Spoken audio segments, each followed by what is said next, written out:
Listen, man, Jim Jones is a terrible boss. I'm the nigga that could expose that lip-singing Milli Vanilli nigga. Me. Now, hear me out. Started this group called Byrd Gang, right? Yo, we in the style, man. The heart of the jungle, man. Chalk your body markers, Garvey. You already know. Salute to the G Gang, man. Byrd Gang, Ride Murder, man. Dipset, Byrd. All right. Max B, Stack Bundles, Mel Matrix, aka Mel Murder, and a dude named NOE. Where are they now? Where are them dudes now? All we see is these days, Jim Jones ain't a part of no group, right? It's just Jim Jones. And honestly, I think it's always been that way in his head. These clowns and all these, but boy, if you really get to live this last 20 years that I lived, you would understand, boy. I put everything on the line for this. When I was on trial and niggas told me I need to take the plea. Take what plea?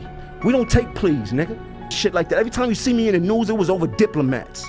When I get sued and shit like that, it be over diplomats. When I'm kicking ass, when I come to the club 30 deep, it did what? It made the diplomats look good. When I'm banging blood, it was good for them, right?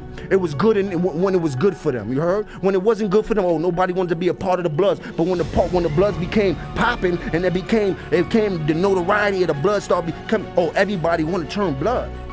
Let's get into what he did with Max B. It only take a sucker nigga like Jim to stop a nigga from feeding his family, which he can't do, cause that show in the store when I was flashback though. That's when y'all flashback. Yeah, then I mean, so you know, it only take a sucker nigga to do something like that. Word. Niggas know I'm a beautiful person. I got a beautiful family, you know, I feed beautiful people, man. Now he signed Max B to Byrd Gang. And he took the dude's whole style. And when I say style, I mean the way he dressed. He had the same outfits, the rock star look. I think that all came from Max B. The big glittery belts and all that. Remember all that? Yeah, I feel like that was Max B with the dark shades. He also had Max B write a bunch of songs for him, right? A bunch of hit records, Ballin' included. Where's Max B now, right? Max B was still in the streets when he wrote all these hit songs for him, right? Max B was still in the streets committing robberies while he was linked up with Byrd Gang and Jim Jones. Now that says a lot, right? I mean, if you sign to this dude who's part of the famous Dipset crew getting all this money and all that, you'll think he'll be more well off than having to go commit robberies in the neighborhood still, right? Not the case when dealing with Jim Jones. When was the last time you saw anybody in Byrd Gang? I don't know, nigga. I don't know. See them niggas on World Star, looking dirty, filthy. Now Max B gets locked up for the said robbery. Somebody gets murdered during the robbery. Max B gets locked up, right? Max B gets locked up.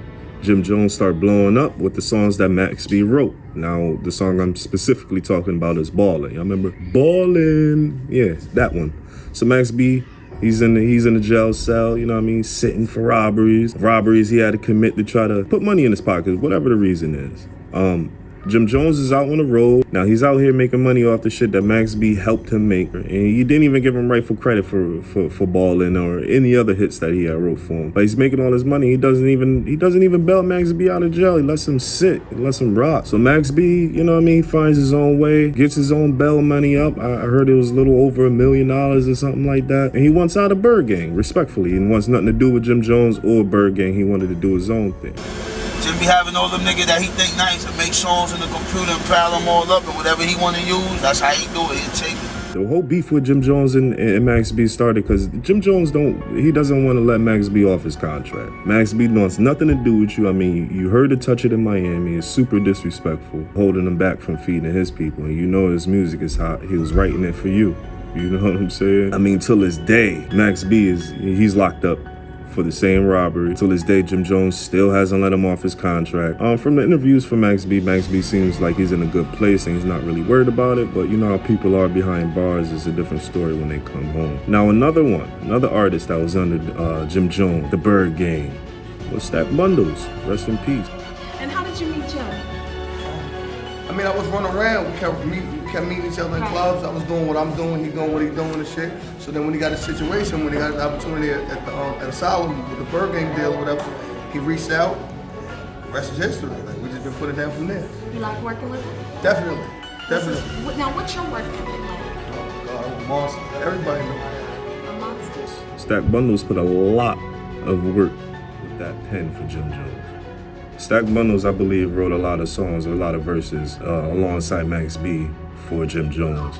I would even say Jim Jones even took some of Stack Bundles' style with the dark shades, and it's just crazy. I mean, Jim Jones is like ditto. He just can't, he gotta find his own. I feel like today Jim Jones is finding more of his groove than he did back then. Back then he was just vulturing off these street talented dudes, man. Stack Bundles, like Max B, was still in the hood, you know what I mean, while doing tracks for Jimmy. In fact, that's where Stack Bundles would take his last breaths. Stack Bundles, R.I.P. He died in the hood, in the projects of his old neighborhood. It's like, why? Yeah, granted, he's a grown man. You can't keep a grown man from doing what he want to do. All right, whatever. But come on, man. It shouldn't be no reason where he's just, I don't know. Why Stack only got one verse on the album? One verse? No picture, no nothing. Stack, yo, man, when I died, man, yo, whatever I had with Stacks, I put it out, man. Any songs I ain't got no more songs with Stacks, man. Whatever I had, I put them shits out, man. Stack Bundles is borrowing Jim Jones's calm, man. R.I.P. Stack Bundles. But in my opinion, a good boss wouldn't lead their people fucked up situations to where they need to hang out in the trenches or in the hood. I mean, granted, he's from there, but still, you know what I mean? Stack Bundles, R.I.P. Like I said, he suffered a gunshot wound to the neck in his, like I said, in the projects of his neighborhood. And you mean to tell me that Jim Jones wasn't paying him enough to stay out of the hood, man? Come on, that's ridiculous. And this is just some thoughts that I was thinking about today. So, and another one. Mel Matrix. We'll talk about Mel Matrix, who was also down with Byrd Gang back in the day. You might have heard that name, Mel Murder. Y'all don't know, man. Y'all gonna know, man. My name Mel Murder, a.k.a. Mel Matrix, man. Byrd Gang first baby, babe. Okay. A.k.a. Night Night, you heard? You know? Mel Matrix, he goes by both. You probably heard him during the whole 6ix9ine Rico case because he was involved. They called Jim Jones on a recorded phone call with Mel Murder, with Jim Jones giving Mel Murder the green light to quote-unquote violate Tekashi 6ix9ine. You trying to settle yourself? That's cool, but now you gotta get violated. Yeah, super violated. Super duper, so ain't too much he can really do unless he go run around with 100 armed securities all day. You know what I'm saying? He gonna get shot at picking. He ain't getting enough money for that. That's a fact. You know what I mean? A boss wouldn't say or do no shit like that over the phone. I mean, don't we all know not to say do shit like that on the phone? That was stupid. So they got him on the recording, and Mel Murder's also in jail. He's also locked up currently for a long time. You know what I mean? They're not playing with them Ricos. And I'm not sure if Jim Jones is taking care of him while he's in there. And then the boy Capo, Jimmy Capo, he heard that shit. You know what I'm saying? That's my right hand, you know what I'm saying? One day we happened to be, you know what I'm saying? That's my scrap. We were just going on tour. Like, I was running behind him on some bang, bang, hit him up shit. Like, we on the road. That's my scrap. Like, nigga couldn't breathe wrong around him. I was on that type of shit. Then one day, somebody must pop the BD in one day. We was all on the tour bus. He must have heard the shit. When I woke up, some niggas like, yo, when we go back to the studio, man, when we go back to the city, you going in the studio, man. It's been a rap since then. That was like 2004. I ain't never looked back. But come on, man. That whole phone shit was just stupid. And then we have this guy that goes by the name N.O.E. He was also down with Jim Jones in the Byrd Gang. Dude sounded way too much like Jay-Z. He got a lot of backlash in the hood for it. I mean, that's as far as his music got, was in the hood. I mean, granted, I wouldn't even know who this guy is if it wasn't for Jim Jones and Byrd Gang. I'm probably one of 50 dudes who actually knows who this guy is, and that's the problem. Jim Jones didn't put no marketing behind any of these artists, man. None of them. You see Cameron, you seen 50. The Locks, we already know the Locks is like that. Cameron, 50, they putting their peoples on. Their peoples had disgruntled issues, whatever, but they did what they were supposed to do as bosses. You have artists, you got to take care of them. But that's why I never really like approved of artists signing to other artists. I mean, because when you're signed to an artist, that artist is focused on their artistry. How can they focus on yours? You know what I mean? I don't know, man. Jim Jones is pretty selfish.